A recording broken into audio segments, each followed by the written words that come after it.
அஸ்ஸலாமு அலைக்கும் வரஹ்மத்துல்லாஹி வபரகாத்துஹு.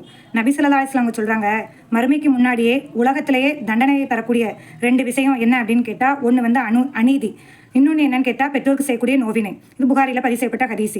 இன்னொன்று புகாரியில் இருக்குது. முஆத் பின் ஜபல் ரலிலா அவங்கள வந்து நபி ஸல்லல்லாஹு அலைஹி வஸல்லம் வந்து யமன் நாட்டுக்கு வந்து அனுப்பி வைக்காங்க. அப்போ முஆத் ரலிலா சொல்கிறாங்க, நான் ஒட்டகத்தில் பயணம் செஞ்சுட்டு இருந்தேன், என்கிட்ட நபி ஸல்லல்லாஹு அலைஹி வஸல்லம்களும் வந்துட்டு இருந்தாங்க. அப்போ ரசூலா என்னை நோக்கி சொல்கிறாங்க, முஆதே, இதுக்கப்புறம் வந்து நீங்களும் நானும் சந்திக்கக்கூடிய ஒரு நாள் வருமா என்னன்னு தெரியாது, ஆனால் நீங்கள் அநீதி இழைக்கப்பட்டவரின் பிரார்த்தனை வந்து அஞ்சுக்கோங்க, அந்த பிரார்த்தனைக்கும் அல்லாஹ்வுக்கும் இடையே எந்த ஒரு திரையும் கிடையாது அப்படி சொல்கிறாங்க. ஒரு மோமின் வந்து என்னைக்குமே அநீதி இழைக்கக்கூடியவனா, அநியாயம் செய்யக்கூடியவனா இருக்கவே மாட்டானா அல்லாஹ் பதிவு செய்கிறான். அபு காலித் பின் யஹியா அல் பர்மகி அப்படின்னு ஒருத்தர் இருக்கார். இது யார் அப்படின்னு கேட்டால், ஹலிஃபா ஹாரூன் ரஷீத் அவங்களுக்கு வந்து பாலூட்டிய பெண்மணியினுடைய கணவர், ஒரு வகையில் ஹலிஃபா ஹாரூன் ரஷீது உடைய வளர்ப்பு தந்தை. இந்த ஹாரூன் ரஷீத் அவங்க வந்து இவங்களுக்கும் பெரிய செல்வாக்கு இருக்குது. எப்படி ஹாரூன் ரஷீதுக்கு இருக்கோ அதேமாதிரி இவங்களுக்கும் ஒரு பெரிய செல்வாக்குள்ள ஒரு மனிதர் தான். இவங்களை வந்து ஹலீஃபா வந்து ரொம்ப கண்ணியத்தோடு நடத்துகிறாங்க. 80 வயதை கடந்த முதியவர் இவர். ரொம்ப வசதி வாய்ப்பு மிக்க செல்வ சீமான். ஒரு தடவை திடீர்னு என்ன பண்ணுறாங்க அப்படின்னா, காலித் என்ற இவருடைய மகனையும் இவரையும் சேர்ந்து சிறையில் அடைச்சிருக்காங்க.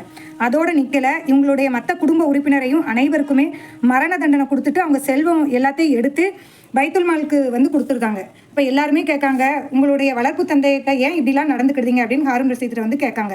அதுக்கு அவங்க கூறிய பதில் என்ன அப்படின்னு கேட்டால், அல்லாஹ்வின் மீது ஆணையா, நான் ஏன் இப்படிலாம் செஞ்சேன் அப்படின்னு என் வலது கைக்கு அறிந்தால் கூட, என்னுடைய வலது கை அறிந்தால் கூட அந்த கையை வந்து நான் துண்டிச்சிருவேன் அப்படின்னு சொல்லுவாங்க.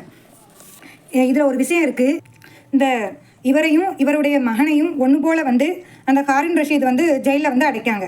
அப்படி அடைக்கும்போது அந்த காலத்தில் உள்ள ஜெயில் எப்படி இருக்குன்னு பார்த்துக்கோங்க.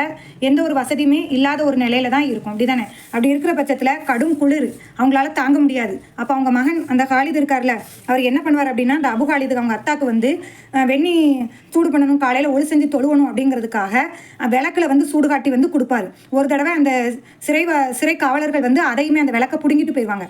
தன்னுடைய தந்தைக்கு வந்து சூடாக்கி கொடுக்கணும் அப்படின்னு தன்னுடைய வயிற்றுல வந்து இரவெல்லாம் வச்சு பகலில் வந்து கொடுப்பாங்களா.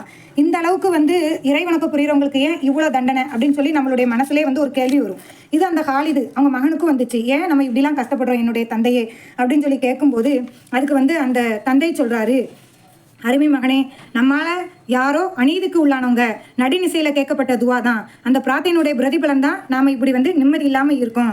நாம் யாரையோ அநீதிக்குள்ளாக்கி நாம் நிம்மதியாக தூங்கிட்டோம், ஆனால் நம்மளால் யார் அநீதிக்குள்ளானவங்களோ அவங்க தூங்கலை, நாம் அவங்கள மறந்துட்டோம், ஆனால் அல்லாஹ் நம்மளை மறக்கலை. நம்ம வாசல்கள் அடைச்சாச்சு, ஆனால் வானத்தின் வாசல்கள் திறந்தே தான் இருந்திருக்கு.